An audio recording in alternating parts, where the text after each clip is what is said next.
go from there. Fire away. Jack, how are you doing today? Good. How you doing? Good, good. We're doing something on the radio station, asking people to pick your best catch. So I was wondering what catch you thought was your best catch. Probably this past weekend, against BYU. Definitely just because, as a receiver, you're supposed to catch the ball with two hands. So it all worked out perfectly, to be honest. So I would say BYU for sure. Better than any catch you've ever had, ever. Yep. All right. Second question to have, as you've grown up playing football, is there somebody that you've watched maybe as a kid that you've tried to emulate, playing in the backyard? Is there somebody back in the day that was the guy you would have liked to have been? When I was younger, I liked to pretend I was Deion Sanders. My dad had me and my siblings, we all wore 21 growing up when we were younger because of him. So definitely, as I got older, I realized I was going to be on the other side of the ball. But he's definitely somebody that, his swagger and all that when he played was just different. And I'm assuming you watch receivers at all levels, because I know you're a student of the game. What do you think separates the great receivers from the good receivers? Just the little details. It can be easy to forget, things like your stance and your start, getting off the ball, things like that, studying the game as far as, who am I going against? What are they going to show when it comes down to man coverage? Those little things that people don't really, tend to look at when watching film or, looking at their own game as well is stance and start and, looking at the DBs and studying them as well. It can be easy to say this team's man coverage this week. I'm just go out there and do my thing. It's easy to say that, but actually breaking things down is what takes somebody to the next level. Thanks, Shaq. Good luck this week against Air Force. Thank you. I like that shirt, Khalil. Appreciate it. You guys have lost 2 in a row at home. I don't have to remind you of that, but how bad does that sit with you guys that you've lost 2 in a row at home, and how much is getting back on track at home a goal this week? We just all the losses this year have been, so close and, one step away or one play away to where, we can change the game and the result is different. And we all realize that, but the past is the past and you got to move on from that. We know that, we've already lost twice on the blue and that's heartbreaking for us. That typically rarely happens. So we definitely are taking it personal and, we've been preparing and doing everything, the way it should be done this week to go out there and perform so that doesn't happen again. How much, you're obviously enjoying the win. Last Sunday you enjoyed the win, but how much, it doesn't obviously help you on Saturday. How much has that been the focus? That was a nice win, but you can't have a letdown this week. Oh, right after, as a leadership group, we all got together and, with Coach Av and them, and we were just like, hey, good win. It was fun while it lasted, but it's over. It's done now. We got to move on from it. We got to make sure that we, study this opponent, have those same study habits that we did last week that put us in the position to win that game. All that is carryover. But as far as the celebration part, that's done with. It's time to move on. And that was a huge emphasis, first day of the week.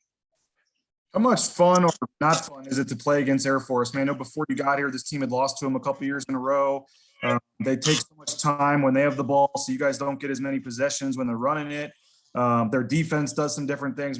What kind of just the unique challenge of playing against an Air Force team? What's that like? You said it, the way their offense holds on to the ball. I think that the average plays an offense has is 50, 60 in between there, something like that. So you don't really get many opportunities, taking advantage of those opportunities is huge. Making sure that, when we're on the field, we also can control somewhat of the clock so that our defense isn't just going right back out there against an offense that, likes to hold on to the ball for a while. So also giving them a rest. But other than that, they play tough. They play hard. They never give up from start to finish. They're full go no matter what the score is. And we just know they're big physical guys. So we're going to have to get after it. And final thing for me, you got, all conference games left, obviously. And if you guys win them all, you still control your own destiny, obviously, for the division. I know you're thinking one game at a time, but despite maybe not the best first 6 games you would have liked for record-wise or whatever, the fact that you guys are still, in a position to do what you want to do and win the league, is that still the focus at this point? Oh, yeah, definitely. We went over that over the first couple of losses. when we realized that, and, getting into conference play, that was one thing that we all said to each other was, our goal is still in our hands. We still control our destiny. We still, have to climb the mountain and get to the top. We still have that opportunity in front of us. So those losses do suck, but we're not going to sit here and dread on them because, our goal is still there for us to go get. Thanks, Khalil.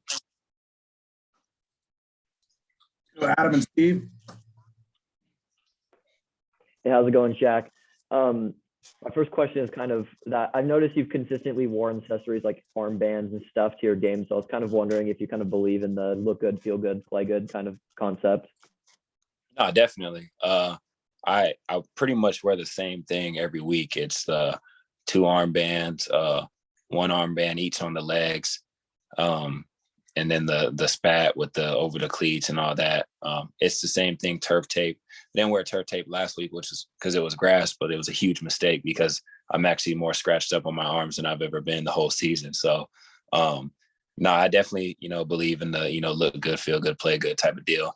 I think it's a huge confidence booster. Is there any like accessories that you feel like you want to play without? That I would want to play without? No, I gotta. The one thing I've never been a big fan of is the visor. Everybody always wears visors and stuff, and I don't know, man. I can't do it. They fog up or whatever it is. But as far as the armbands, the towel, all that type of stuff is always gonna be on me for sure. Thank you. Hey, Shaq, I thought that was an interesting answer on the Deion Sanders and wearing number 21. So is there any reason why you particularly chose number 2 here at Boise State? Chose number 2. So growing up, me and my brothers were 21 or 2. Obviously trying to model our game, our swagger, confidence, the way Deion Sanders did. But number 2, I don't know. When I got into high school, it was there. So I actually just ended up taking it over. My first year, actually, as a freshman, when I got bumped up to varsity, was number 12. But my sophomore year, I was just 2. And from there on out, just kind of rocked with it. It's something that I feel really confident in. Not sure how it'd feel to be in another number. Hopefully I wouldn't have to, go through that. But at the same time, at the end of the day, even though it is a huge confidence booster, a number is a number, regardless of what it is. For sure. And I like your answer about the catch, but I'm also wondering about making some of the spectacular catches that you have on the blue, because it really does kind of send Bronco Nation into a frenzy, and they really get fired up when you make those kind of catches at home. No, definitely. I mean, a receiver's job is to go out there and catch the ball. And like I told Bob, I mean, 2 hands is ideal. Definitely there's a time and place, as Coach Miller always says, for the 1-hand catches. And when it happens, got to come home on them, because if you don't, he'll be right there on the sideline waiting for you. But no, definitely, I'm a big fan of catching it with 2 hands, and I'm going to try and do that more for sure. Thanks. Let's go to Will. Hey, Shaq, where does your humility come from? I mean, I feel like, coming here to Boise State, for me, it all started with, the guys in my room, as a youngster. You come in here and everybody does it. You come out of high school and you're kind of, the stuff around your town and all that. You come to high school or you come to college and you get humbled real quick. I mean, especially when I came in, I had guys like Sean Monster, AJ Richardson, Killian Butler, like all those guys, just straight dogs, John Hightower. And it's like, how can I sit here and kind of try and carry on that same mentality as far as, I'm the top dog from high school and into college. And reality is you just can't, you got to learn, you got to humble yourself, and you got to sit there and realize that, you're not the dude anymore. But how can I learn from these guys in the room? What are their ways? How have they gone about, their way throughout college that's made them so successful as far as their, their college career. And Sean Monster was somebody that helped me, a lot with that. He was my roommate when we traveled on away games and home games. And I mean, for him, it started with waking up in the mornings. He'd make me fix my bed, at the hotel. And I'd be like, well, they're going to come clean the room here, right when we leave. He's like, that's not what it's about. He's like, it's called respect. You know, you get up out of bed, you made it a mess. So you kind of fix it up. And, I've said it before, I still, to this day, when we go to away games or even the home hotel, I fix my bed every time I get up out of it and leave the room. So I think it just comes from the guys I've been around throughout my time here. And I deeply appreciate those guys. One last one for me. From your perspective on the field, where has Hank grown most this season? You said on the field? Yeah. Just the way he's, kind of molded into that, him being a leader out there and his communication piece, being a quarterback obviously is not easy at all. You got to know what every single position group on that field is doing, and then not only that, on top of that, you got to look at the defense and, try and ID what they're doing. Cause it comes with checks and audibles and all that type of stuff. Just within those, before the delay game happens or anything like that, you got to make those checks so fast. It's something he's grown in, and I think that showed last game. He's out there communicating with the O-line.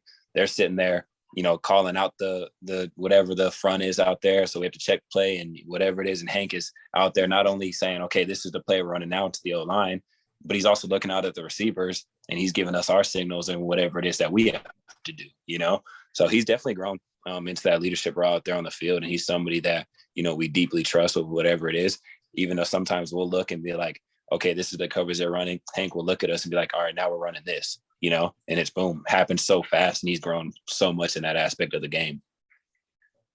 Thanks, Shaq. I got time for a follow-up if anybody has one for Shaq. Yeah, I got one. Just based off your answer, talking about Modster. Have you kind of taken on that role for some of the younger receivers here as you become an upperclassman? Yeah, definitely. We have, a lot of talented young guys in that room, trying to find their way, trying to find who they are, moving on. That time from moving from high school to college, it happens so fast and it's a huge change. And, at the end of the day, those guys just need to feel like they're at home. So doing anything we can to make sure they're, all good and comfortable, not only within the facility, but outside the facility as well, making sure that they're doing the right thing, going to class, showing up and doing all those small things, it really matters. In the receiver room, we have a little a buddy system with a lot of all the upperclassmen having a underclassmen buddy, making sure that they're always okay, on time to stuff and all that type of stuff. And it's definitely something that we take pride in. You want to leave the place better than better than when you got there. So I think it's huge. All right, Khalil, appreciate the time. We'll let you get out of here. And thanks very much. Of course.